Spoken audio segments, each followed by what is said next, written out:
¡Hey! ¿Qué pasa? Soy Hey, ¡bienvenidos!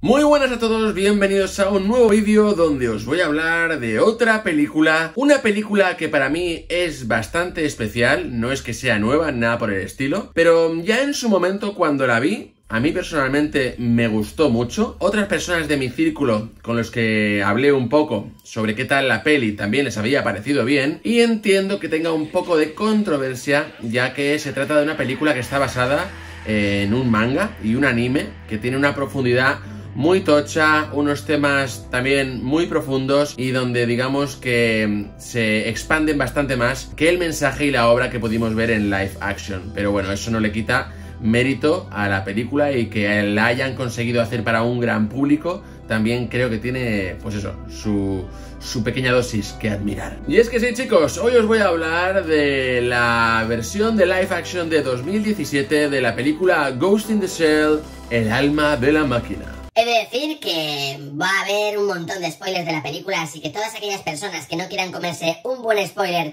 de la trama principal y demás, que se piden del vídeo, que miren la película y luego aquí estaré esperándoles para ver qué opinan ellos. Sigamos. Tal y como os decía, Ghost in the Shell, El alma de la máquina, es una película de 2017 protagonizada por Scarlett Johansson y la cual está basada en un manga muy concreto. Para ser exactos, del manga Ghost in the Shell de Masasume Shiro, el cual tuvo un montón de proyectos, tanto videojuegos como OVAs, como otros mangas, como otros animes, como series, y uno de los más importantes fueron dos películas de animación sobre el año 1995 y, bueno, dirigidas por Mamoru Oshii. Ahora ya con este contexto del origen de Ghost in the Shell, ya podemos situarnos mejor un poco en la controversia que tuvo esta película, porque lo dicho, intentaron hacerla para un gran público, para que mucha gente pudiera entender un poco el concepto que trataba el film en sí, sin profundizar tampoco en ámbitos tan filosóficos y tan profundos como se pueden leer en el manga o se pueden incluso apreciar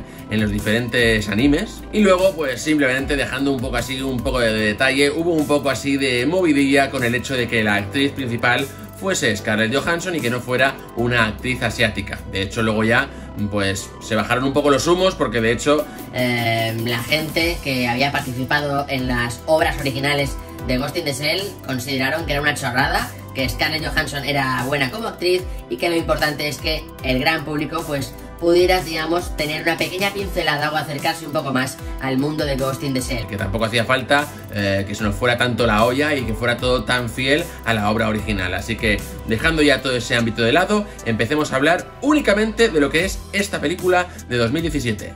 ¡Al lío! Nos encontramos en un futuro super cyberpunk, una especie de lo que yo entiendo Tokio o Japón futurista, muy guapo. La verdad es que la ambientación a mí es de las cosas que más me ha llamado la atención, porque sí que es bien cierto que conocemos un montón de mundos pues cyberpunk, futuristas y demás, pero este pues consigue, desde mi punto de vista, unificar perfectamente el ámbito pues como mugriento con todo el ámbito un poco más robótico, luces de neón, las cosas estridentes y llamativas, todo esto así, un pequeño cóctel soltado en una ciudad así como asiática, donde también se pueden entremezclar, pues yo que sé, estructuras, edificios y zonas con un toque muy oriental. La verdad es que a mí todo lo que es la estética de la película me parece fascinante, tanto de los entornos como de los personajes. Dentro de este aglomerado de situaciones, digamos que los aumentos cibernéticos están a la orden del día. Todo el mundo quiere tener mejoras en su cuerpo,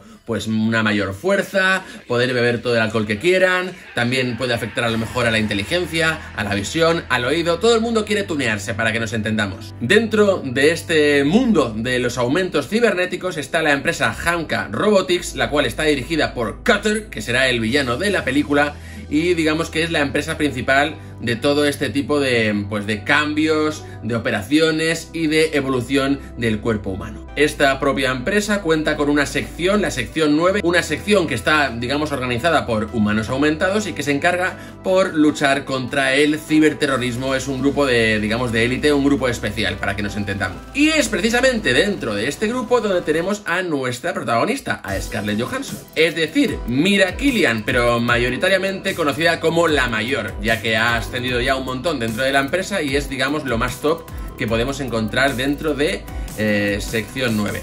¿Qué pasa con esta protagonista? Lo que ocurre principalmente con Mira Killian, con la mayor en este caso, es que se trata de una persona, una chica, cuyos padres fueron, digamos, asesinados en un atentado terrorista y ella estuvo a punto de morir, se la dio por muerta prácticamente, y entonces Hanka Robotics utilizó los restos de su cuerpo para generar un nuevo proyecto, una especie de caparazón o shell, que de ahí viene el nombre de la película, y digamos que se puede decir que este personaje es un cyborg, lo que es toda su anatomía física, con una mente humana, una IA de una persona real, de ahí todo...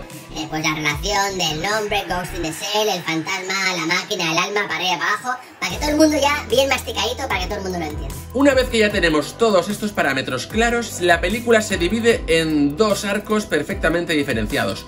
Por un lado, hay un hacker llamado Kuze que está causando estragos, está causando el caos dentro de Hanka, ya que está hackeando a ciertas personas que tienen aumentos y está creando, digamos, pues terroristas que están eliminando poco a poco a diferentes miembros o personal de la propia empresa. Por lo tanto, la sección 9 y concretamente la mayor principalmente están tras la búsqueda de este hacker asesino. Muy interesante, muy inquietante. Pero a su vez también tenemos una trama más personal de la protagonista, la cual realmente no recuerda absolutamente nada de su pasado y poco a poco se le empiezan a generar más y más preguntas que quiere resolver respecto a su vida anterior. ¿Es realmente el resultado de un ataque terrorista? ¿Sus padres realmente murieron?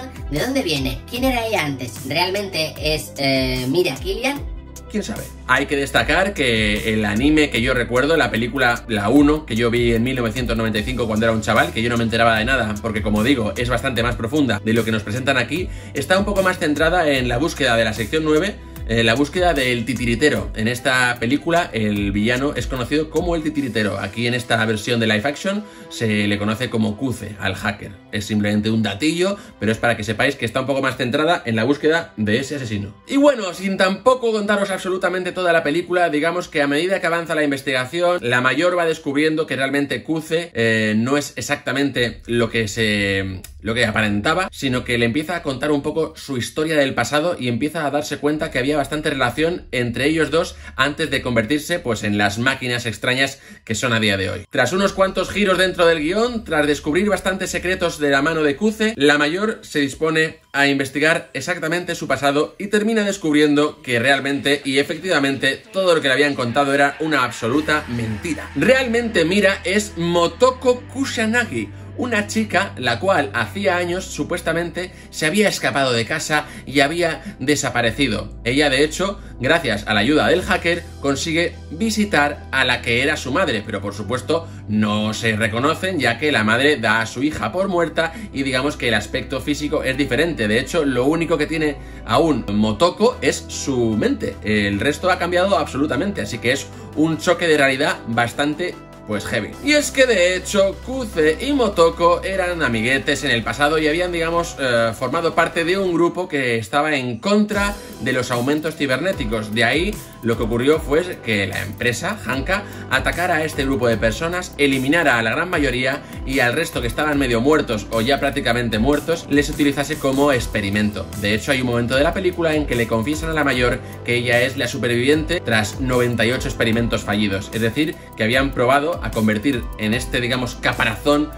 cibernético a un montón de peña, pero todo el mundo había carpado. Lo dicho, sin contar la historia mucho más, como os podéis imaginar, pues al final todo se termina destapando y digamos que la mayor termina descubriendo cuál es su pasado y luego ya, con toda esa información, pues decide o no, ya tendréis que ver la película, continuar con su función dentro de la sección 9.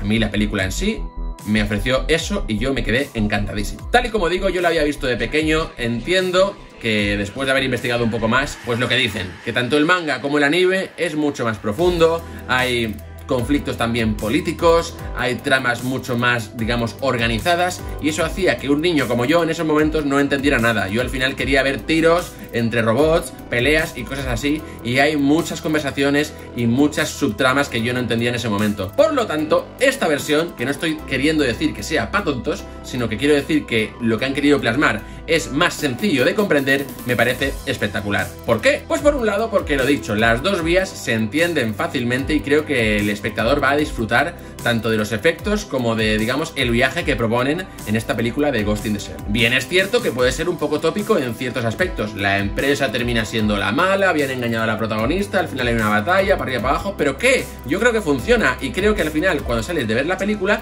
tienes una satisfacción en el cuerpo así como de, bueno, he visto un viaje bastante interesante y con un apartado visual flipante, así que en ese aspecto yo estoy súper contento. Tanto el diseño de Cuze, que me parece espectacular, mucho más siniestro que lo que podíamos ver en la película de animación del 95, como el resto, digamos, de miembros de la sección 9, como por ejemplo Batu, que me flipa cómo han conseguido, digamos, trasladar ese personaje del anime y del manga a la realidad. Me parece totalmente aceptado y totalmente bien elegido y me parece que te hace meterte mucho en la película y sobre todo gente como yo, que había visto o había leído el manga en su momento, o sea que espectacular. Y hacer una mención al jefe de la sección 9, al señor Aramaki, que me flipa tanto el actor como el papel que interpreta, me flipa que todo esté en japonés y digamos esa serenidad que tiene para todas las escenas, a mí me parece excepcional. Y tampoco tengo nada mucho más que decir, simplemente la gente que no se ha atrevido a ver esta película o que no sabe por dónde van los tiros, yo aconsejo que la vean, que yo creo que van a disfrutar de una buena película de ciencia ficción bastante palomitera y que tampoco tiene un trasfondo muy grande. Eso sí, si eres un hardcore mangaka, lector del manga antiguo, te flipan todos los OVAs, las series animadas antiguas, las películas y demás, pues entiendo que a lo mejor este producto no llegue a llenarte tanto como lo anteriormente comentado, o a lo mejor lo veas incluso demasiado simple. Pero si no eres de esos o simplemente tienes la mente un pelín más abierta, creo que es un film que vais a disfrutar bastante. Así que nada, no la atoro más, creo que ya os he hablado bastante de Motoko, de Mira, de Scarlett Johansson, de los robots, de para arriba y para abajo. Yo os lo recomiendo porque me parece una película muy bonita, muy atractiva visualmente y que os va a entretener. Así que nada, chicos, ahora que ya sabéis lo que pienso sobre Ghost in the Shell, el alma de la máquina, y tú concretamente, ¿qué opinas?